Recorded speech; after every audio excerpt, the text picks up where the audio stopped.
All right, so now we're going to do the error analysis of the explicit method.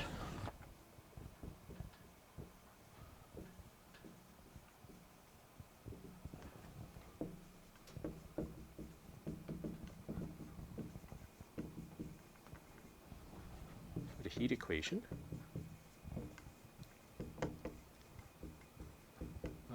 And the goal basically is to show that, it's like that you can get arbitrarily small errors as you refine the spatial and temporal discretizations, right? So let's consider the error.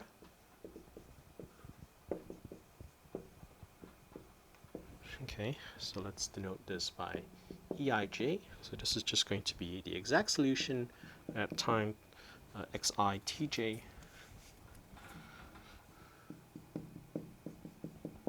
minus the numerical solution at that point, which is Vij. Okay, and so the equation, so we're considering the explicit method.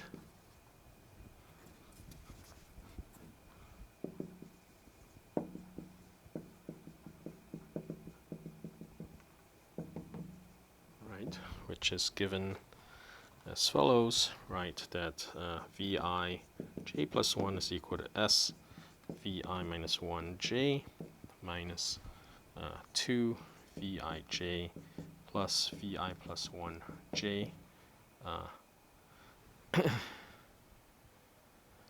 plus Vij. Okay. All right, and as usual, S is equal to K over H squared. Okay.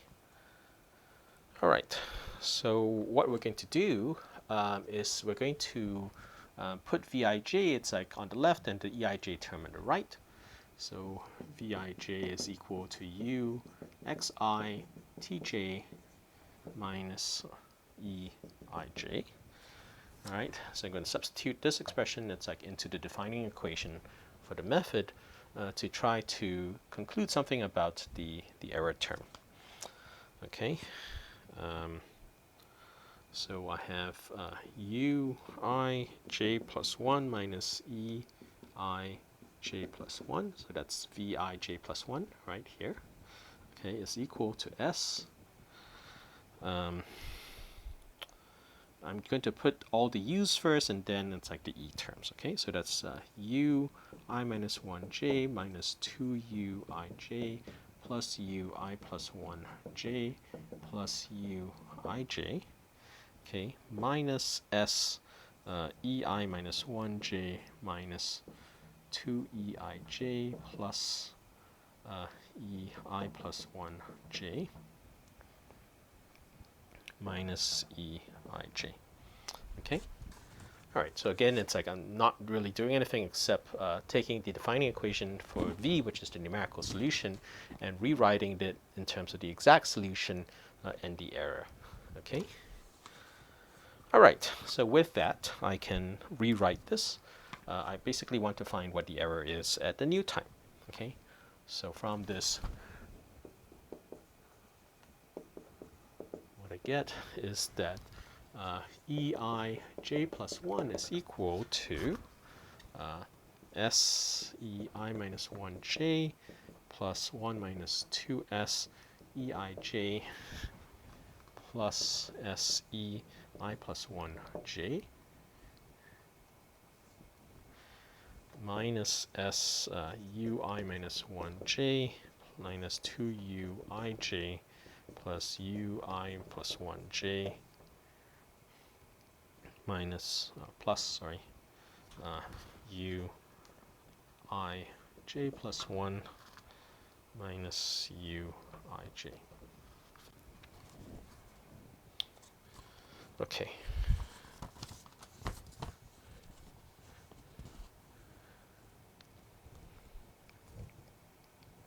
So what I'm going to do is that this term here, if you recall, looks a little bit like a spatial derivative operator, and then this term here, it's like up to the scaling factor, looks like a time derivative operator. So, so I'm going to reinterpret these back in terms of derivatives of u, it's like in x. The second derivative of u x squared, it's like in the first derivative of u respect to t, right? And the reason, of course, is that u satisfies a differential equation, right? There's obviously an error. There's an error which is more or less related to the truncation error of the problem, and so we're going to rewrite this term. It's like into the defining equation for the differential equation plus the truncation error term. Okay, so let's see what happens.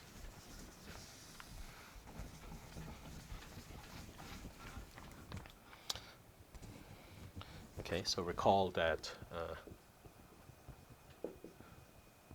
if you take the second derivative and you write it as 1 over h squared f of x plus h minus 2 f of x plus f of x minus h, right? Then this looks like the second derivative except for an error term which scales like h squared over 2 over 12, sorry. Fourth derivative of f at some unknown point, right? And the g prime with respect to time looks like 1 over k g of t plus k minus g of t. And then the error term looks like k over 2 second derivative of g at some unknown time tau. Okay? So with that, okay, I can expand this. So ei j plus 1 is equal to s ei minus 1j. So I'm going to leave the first row here untouched, right? Plus 1 minus 2s eij plus s eij I plus 1 comma j. All right, this is where I'm going to start mucking around with things. Minus s, okay, h squared. Right, so this thing looks like this expression multiplied by h squared, so I get a h squared f double prime term. Right, okay, h squared u x x at the point xi tj plus an error term which looks like h to the 4 over 12. Right, so you might ask where the h to the 4 is coming from, right? It's because what I've done is I've multiplied throughout by h squared. I've multiplied this equation here throughout by h squared. So the h squared is multiplied by h squared, gives me h to the 4, right? And then u x x x x at some unknown point, ci tj. All right, so that's what this term looks like. And then I'll deal with this term, right? This looks like plus ku sub t, right, at xi tj plus k squared over 2 u tt xi tau j. Okay, and as you might expect, it's like what happens is that this term is going to cancel out this term, and then you're left with just the errors here. Okay, so this term cancels out this term because u satisfies the differential equation. So u satisfies uxx is equals to ux, ut, right? So these terms cancel out because there's a minus sign here, right? All right. So in any case, what you're left with then is just sei minus 1 comma j plus 1 minus 2s. I'm again copying the first line here. eij plus s ei plus 1j. And then I'm looking at these error terms. Minus kh squared 1 over 12 u x x x x ci tj minus s over 2 u t. Sorry, yeah, utt. That's right. Second derivative. Right, the error is a second derivative term. Xi tau j.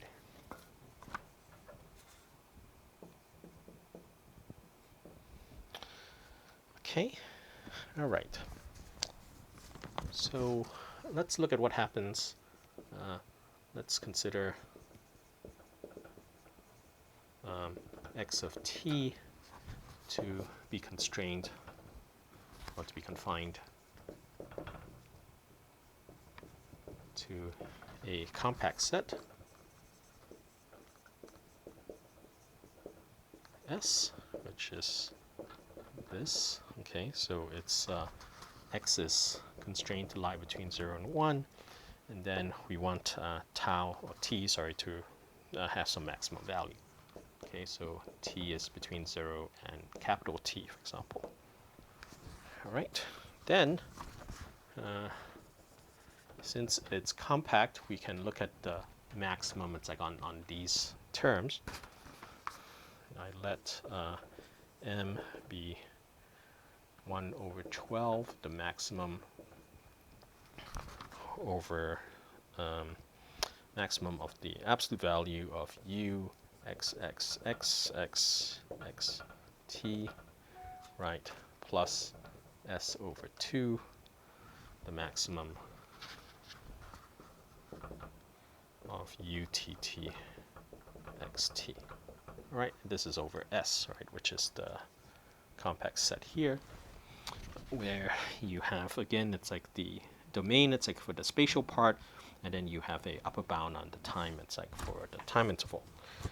Okay, all right, so you max over S, and then that's, okay, so I'm going to erase just this term here,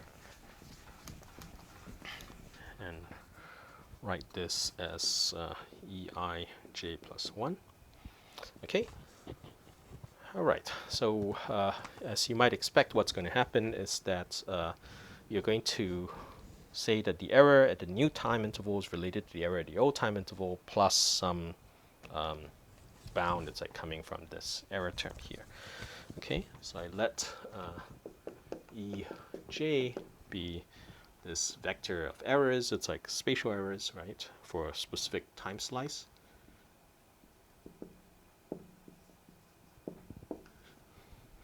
Okay, and I look at the maximum of this. Infinity norm of this is just the maximum or of I between 1 and n of the absolute value. Okay. All right, then finally, I'm going to assume the stability condition for the explicit method, right?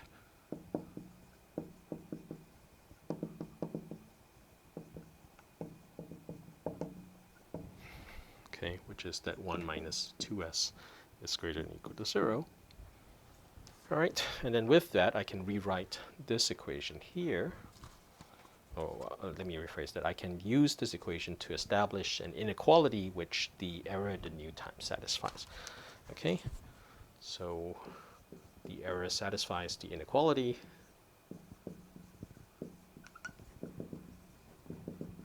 So the following inequality.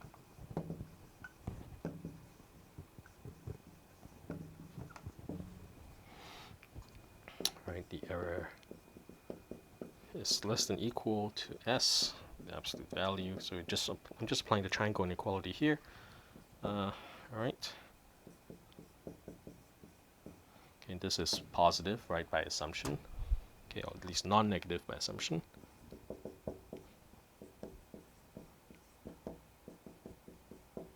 Okay, and then the remaining error term, I'll just write it here. Right, it's just k h squared m. Okay, right. So that's what happens. And so I can look at the infinity norm, okay, of this. So the right-hand side doesn't involve I.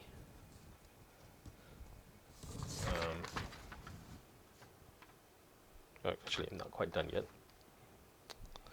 Right, sorry. So I'm going to bound this by the infinity norms of the error vectors. this is less than equal to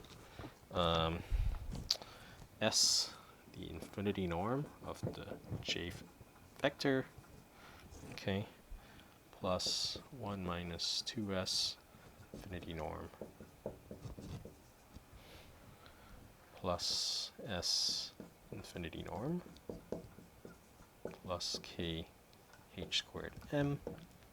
Okay, so this is just equal to the infinity norm of the J vector plus K H squared M. All right, so and in particular, right, this right-hand side doesn't depend on I, so every single component satisfies this inequality. So in particular, the infinity norm of the J plus first error vector satisfies this inequality as well, right? So since the right-hand side does not depend on I, right, we have that if every single component of the vector satisfies this inequality, it has to be that the infinity norm of this J plus first error vector satisfies that inequality as well. All right, so this is saying that E J plus 1 infinity norm is less than equal to the E J infinity norm plus K H squared M, right? And then usually it's like what you do, of course, is that at the initial time slice, you use the data which is prescribed to you, so the error there in the infinity norm sense is 0. Okay, so so we also have that the infinity norm of E0 is equal to 0. Okay, so that means that the infinity norm of the J term is less than equal to just J times this term here. Okay, which is just J K H squared M. Okay, now J times K is equal to T, so J times K is equal to T. So EJ represents, well, EJ infinity represents the maximum error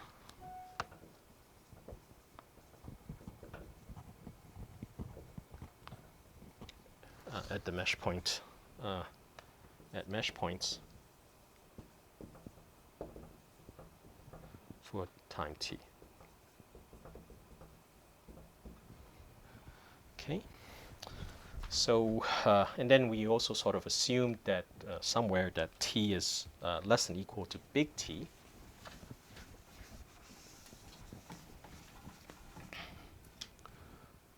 But t is less than equal to big T, so the error at the J point in the infinity norm is less than equal to T times H squared times M, which is big O of H squared, right?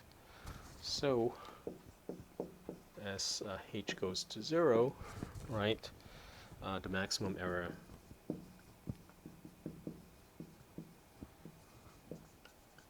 at the mesh points go to 0 as well.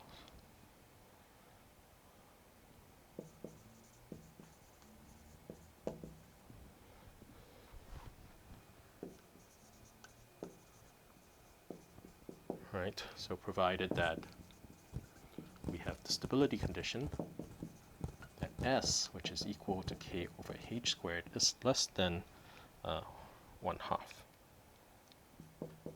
And that these error terms, right, which is UXXXX and UTT, are continuous.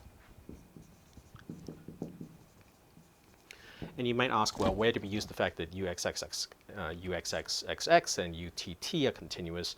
And we did that because we assumed that over a compact interval, there's a maximum, right? Okay, and that's what this M comes from, is the maximum of the absolute values of these two terms with the appropriate scaling. Okay, anyway, so right, so anyway, so you have these, you have this analysis, which again shows you that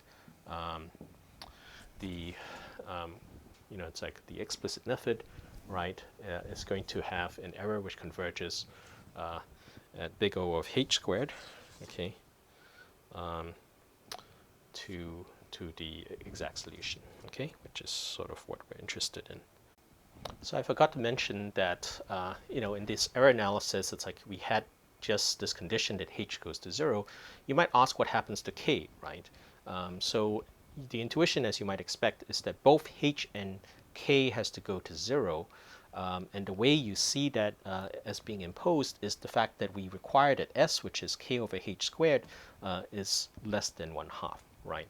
So as h goes to 0, it's like k has to go to 0 as well at the appropriate rate, so that this k over h squared term, it's like stays less than 1/2.